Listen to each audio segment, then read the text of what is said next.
ಬೆಂಗಳೂರಿನಲ್ಲಿ ಇಬ್ಬರು ಮಕ್ಕಳಲ್ಲಿ HMPV ವೈರಸ್ ಪತ್ತೆಯಾಗ್ತಾ ಇದ್ದಂತೆ ರಾಜ್ಯ ಆರೋಗ್ಯ ಇಲಾಖೆ ಸಹ ಹೈ ಅಲರ್ಟ್ ಆಗಿದೆ. ಇತ್ತ ಚಿಕ್ಕಬಳ್ಳಾಪುರದಲ್ಲೂ ದಿನೇ ದಿನೇ ಮಕ್ಕಳಲ್ಲಿ ಶೀತ, ನೆಗಡಿ, ಕೆಮ್ಮು, ಜ್ವರದಂತಹ ಲಕ್ಷಣಗಳು ಹೆಚ್ಚಾಗಿ ಕಂಡು ಬರ್ತಾ ಇದ್ದು ಆಸ್ಪತ್ರೆಗಳತ್ತ ಆಗಮಿಸುವವರ ಸಂಖ್ಯೆ ಹೆಚ್ಚಾಗುತ್ತಲೇ ಇದೆ. ಚಿಕ್ಕಬಳ್ಳಾಪುರ ನಗರದ ತಾಯಿ ಮತ್ತು ಮಕ್ಕಳ ಆಸ್ಪತ್ರೆಯ ಹೊರರೋಗಿ ವಿಭಾಗದಲ್ಲಿ ಪ್ರತಿದಿನವೂ 100 ರಿಂದ 150 ಮಕ್ಕಳಿಗೆ ಮಕ್ಕಳ ವೈದ್ಯರು ತಪಾಸಣೆ ಮಾಡ್ತಿದ್ರು. ಆದರೆ ಈಗ ಪ್ರತಿದಿನವೂ 200 ರಿಂದ 250 ಮಕ್ಕಳಿಗೆ ವೈದ್ಯರು ತಪಾಸಣೆ ಮಾಡುವಂತಾಗಿದೆ. ದಿನೇ ದಿನೇ ನೆಗಡಿ, ಶೀತ, ಕೆಮ್ಮು ಹಾಗೂ ಜ್ವರದಿಂದ ಬಳಲುತ್ತಿರುವ ಮಕ್ಕಳ ಸಂಖ್ಯೆಯಲ್ಲಿ ಗಣನೀಯವಾಗಿ ಏರಿಕೆ ಕಂಡಿದೆ. ನಮಸ್ತೆ, ಹೆಸರು ಡಾಕ್ಟರ್ ರಚನ್ ಅಂತ, ಮಕ್ಕಳ ತಜ್ಞರು, ಜಿಲ್ಲಾ ಆಸ್ಪತ್ರೆ ಚಿಕ್ಕಬಳ್ಳಾಪುರ ಮತ್ತು ನಂದಿ ವೈದ್ಯಕೀಯ ಮಹಾಸಂಸ್ಥೆ ಚಿಕ್ಕಬಳ್ಳಾಪುರ. ಸೊ ಈಗ ಚಳಿಗಾಲದಲ್ಲಿ ನಾವೇನು ನೋಡ್ತಿದ್ದೀರಿ, ಮಕ್ಕಳು OPD ರೇಟ್ಸ್ ಜಾಸ್ತಿ ಆಗಿದೆ. ಸೊ ಮುಂಚೆಗೂ ಈಗೂ ಕಂಪೇರ್ ಮಾಡಿದ್ರೆ ಒಳ ರೋಗಿಗಳ ವಿಭಾಗದ ಮಕ್ಕಳ ಸಂಖ್ಯೆ ಜಾಸ್ತಿ ಆಗಿದೆ. ಮೇನ್ ಕಾರಣ ಬಂದು ಸೀಸನ್ ವೈಸ್ ಚಳಿಗಾಲ. ಅದರಲ್ಲಿ ಚಳಿಗಾಲ ಇರೋದ್ರಿಂದ ಕೆಮ್ಮು, ನೆಗಡಿ, ಜ್ವರ ಅಂತ ಏನಿದೆ ಆ ಥರ ಸಮಸ್ಯೆಯಿಂದ ಬಳಲ ಮಕ್ಕಳ ಸಂಖ್ಯೆ ಜಾಸ್ತಿ ಆಗಿದೆ. ಬೇರೆ ಸಮಸ್ಯೆ ಕಂಪೇರ್ ಮಾಡಿದ್ರೆ ಈ ಸಮಸ್ಯೆ ಜಾಸ್ತಿ ಆಗಿದೆ. ಅದರಲ್ಲೂ ಈಗ ಹೊಸದಾಗಿ HMPV ಅಂದರೆ ಹ್ಯೂಮನ್ ಮೆಟಾನ್ಯೂಮೋ ವೈರಸ್ ವ್ಯಾಕ್ಸಿನ್ ಬಗ್ಗೆನೂ ಹೇಳ್ತಿದ್ದಾರೆ. ಸದ್ಯಕ್ಕೆ ನಮ್ಮ ಬೆಂಗಳೂರಲ್ಲಿ 2 ಇದಾಗಿದೆ. ಆಲ್ ಓವರ್ ಇಂಡಿಯಾ ಇವತ್ತಿನ ಡೇಟ್ ಪ್ರಕಾರ 7 ಕೇಸಸ್ ಇದಾಗಿದೆ. ಬಟ್ ಯಾವುದೇ ರೀತಿಯ ಸೀರಿಯಸ್ನೆಸ್ ಇಲ್ಲ. ಸೊ ಹಾಗಾಗಿ ಜನಗಳು ಯಾವುದೇ ರೀತಿ ಆತಂಕ ಪಡೋಷ್ಟೇನು ಬೇಕಿಲ್ಲ.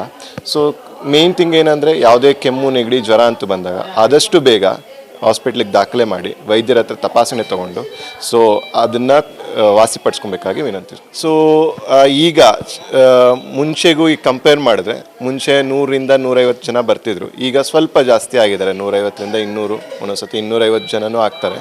ಸೊ ಆ ಥರ ಸಂಖ್ಯೆ ಜಾಸ್ತಿ ಆಗಿದೆ. ಬಟ್ ಎಲ್ಲಾನು ಅಂಥ ಸೀರಿಯಸ್ನೆಸ್ ಇಲ್ಲ. ಹೊರ ರೋಗಿಗಳ ವಿಭಾಗದ ಪೇಷಂಟ್ಸ್ ಜಾಸ್ತಿ ಇದ್ದಾರೆ. ಆಸ್ ಸಚ್ ಸಿವಿಯಾರಿಟಿ ಆಗಿ ಅದೇ ನಾವೇನು ಕೋಲ್ಡು, ಕಾಫ್ ಸಿವಿಯಾರಿಟಿ ಆಗಿ ಅಡ್ಮಿಷನ್ ಆಗ್ತಿರೋ ರೇಟ್ಸ್ ಕಮ್ಮಿನೇ ಇದೆ ಇನ್ನು. ಸೊ ಹೇಳ್ಬೇಕಂದ್ರೆ ಹ್ಯೂಮನ್ ಪ್ಯಾಪ್ಲೋಮಾ ವೈರಸ್ ಅಥವಾ ಈ ಚಳಿಗಾಲದಲ್ಲಿ ವಿಂಟರ್ ಸೀಸನಿಂದ ಬರ್ತಿರೋ ಕೆಮ್ಮು, ನೆಗಡಿ, ಜ್ವರದ ಬಗ್ಗೆ ಆತಂಕ ಬೇಡ, ಹಂಗಂತ ನೆಗ್ಲೆಕ್ಟು ಬೇಡ. ಸೊ ಆದಷ್ಟು ಬೇಗ ವೈದ್ಯರ ಹತ್ರ ಬಂದು ತೋರಿಸ್ಕೊಳ್ಳಿ. ಪ್ಲಸ್ ಪ್ರಿಕಾಷನ್ಸ್ ತೊಗೊಳ್ಳಿ. ಮಾಸ್ಕ್ ಯೂಸ್ ಮಾಡೋದಿರ್ಬೋದು, ಸೋಷಿಯಲ್ ಡಿಸ್ಟೆನ್ಸಿಂಗ್ ಇರ್ಬೋದು, ಸ್ಪೆಷಲಿ ಮಕ್ಕಳನ್ನ ಬೆಚ್ಚಗಿಡಕ್ಕೆ ಸ್ವೆಟ್ರು, ಟೋಪಿ ಆ ಥರ ಹಾಕಿ ಬೆಚ್ಚಗಿಡೋದಿರ್ಬೋದು. ಥಂಡಿಮಾನ ಲೈಕ್ ಬೆಳಗ್ಗೆ ಹೊತ್ತಿಂದ ಥಂಡಿ ಅಥವಾ ರಾತ್ರಿಯ ಥಂಡಿ ಇರುತ್ತೆ, ಅದರಿಂದ ಅವಾಯ್ಡ್ ಮಾಡಬೇಕಾಗಿ ನೋಡ್ಕೊಳ್ತೀನಿ. ಇನ್ನು ಈಗ ಚಳಿಗಾಲ, ಚಳಿ, ಮಂಜು ಇರುವ ಕಾರಣ ಬಹುತೇಕ ಮಕ್ಕಳು ಶೀತ, ನೆಗಡಿ, ಕೆಮ್ಮು, ಜ್ವರಕ್ಕೆ ತುತ್ತಾಗುತ್ತಿದ್ದಾರೆ. ಆದರೆ ಕೇವಲ 5 ರಿಂದ 10ರಷ್ಟು ಮಕ್ಕಳಿಗೆ ಮಾತ್ರ ತೀವ್ರತರವಾದ ಲಕ್ಷಣಗಳು ಕಾಣಿಸುತ್ತಿವೆ. ಹಾಗಾಗಿ ಪೋಷಕರು ವೈರಸ್ ಬಗ್ಗೆ ಆತಂಕ ಪಡೋದು ಬೇಡ, ಮುಂಜಾಗ್ರತೆ ವಹಿಸಿದರೆ ಸಾಕು ಅಂತಾರೆ ಮಕ್ಕಳ ತಜ್ಞರು. ನಾನು ಡಾಕ್ಟರ್ ಸುಜಾತ, ಮಕ್ಕಳ ತಜ್ಞರು, ಜಿಲ್ಲಾ ಆಸ್ಪತ್ರೆ ಚಿಕ್ಕಬಳ್ಳಾಪುರ. HMPV ವೈರಸ್ ಅನ್ನೋದು ಹ್ಯೂಮನ್ ಮೆಟಾನಿಮೋ ವೈರಸ್ ಅಂತ. ಅದು ಮೊದಲಿಂದನೂ ಇದೆ ನಮ್ಮ ದೇಶದಲ್ಲಿ, ಈಗ ಹೊಸದಾಗಿ ಏನು ಬಂದಿಲ್ಲ.